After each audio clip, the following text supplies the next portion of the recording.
Hi ma'am. Hi. ഇന്ന് വളരെ trending ആയിട്ടുള്ള ഒരു സ്കിൻ കെയർ ട്രീറ്റ്മെന്റ് ആണ് ഹൈഡ്രാ ഫേഷ്യൽ.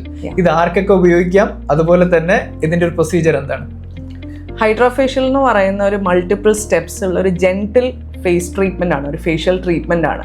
അതിൽ സ്കിന്നിന് ആദ്യം അത് ക്ലെൻസ് ചെയ്യും, എന്നിട്ട് സൂപ്പർഫിഷ്യൽ ആയിട്ടുള്ള ഏറ്റവും ടോപ്പ് മോസ്റ്റ് ആയിട്ടുള്ള ലെയേഴ്സിനെ പൊളിച്ചെടുക്കും, എക്സ്പോളിയേറ്റ് ചെയ്യുക എന്നുള്ളത് പറയും.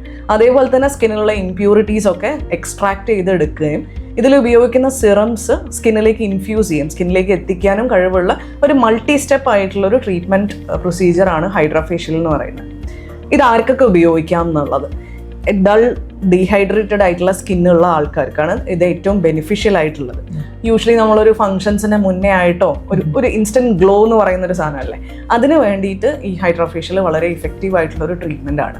അതേപോലെ നമുക്ക് ഏജിങ്ങിൻ്റെ വളരെ ഏർലി ആയിട്ടുള്ള സൈൻസ്, ഇതിനെയൊക്കെ ഒന്ന് കൗണ്ടർ ചെയ്യാൻ വേണ്ടിയിട്ട് ബേസിക്കലി നമ്മൾ ആ ഒരു ഗ്ലോ എന്നുള്ള ഒരു ഫാക്ടർ കൊണ്ടുവരാനും ഒരു ഹൈഡ്രേഷൻ സ്കിന്നിന് കൊണ്ടുവരാനും ഉപയോഗിക്കുന്ന ഒരു ട്രീറ്റ്മെൻ്റ് ആണ് ഹൈഡ്രാ ഫേഷ്യൽ എന്ന് പറയുന്നത്.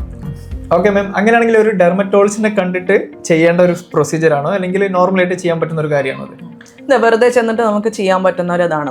ഡെർമറ്റോളജിസ്റ്റിനെ കാണുന്നതിൻ്റെ ഒരു റോള് വരുന്നത് എന്താണെന്ന് വെച്ച് കഴിഞ്ഞാൽ, ഭയങ്കര സിവിയർ മുഖക്കുരുള്ള ആൾക്കാർ, അല്ലെങ്കിൽ സെൻസിറ്റീവ് സ്കിന്ന്, അല്ലെങ്കിൽ സ്കിന്നിൽ വേറെ എന്തെങ്കിലും അസുഖമുള്ള ആൾക്കാർ ഇത് ചെയ്യുമ്പോൾ വളരെ കെയർഫുൾ ആണ്.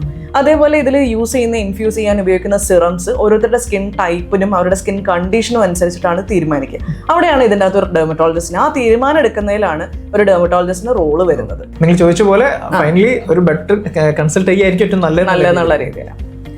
അപ്പം നിങ്ങൾ പറഞ്ഞ മാതിരി മാർക്കറ്റിൽ ഇത് ഈസിലി അവൈലബിൾ ആയിട്ടുള്ള ഒരു പ്രൊസീജിയർ തന്നെയാണ്. പക്ഷെ നമ്മളെ സ്കിന്നിൻ്റെ ടൈപ്പിനനുസരിച്ചും സ്കിന്നിന് സേഫ് ആയിട്ടുള്ള ട്രീറ്റ്മെൻറ്റ് സെലക്ട് ചെയ്യാൻ ഡെഫിനറ്റ്ലി ഡെർമറ്റോളജിസ്റ്റിനെ കൺസൾട്ട് ചെയ്തിട്ട് തന്നെ ചെയ്യുന്നതാണ് നല്ലത്.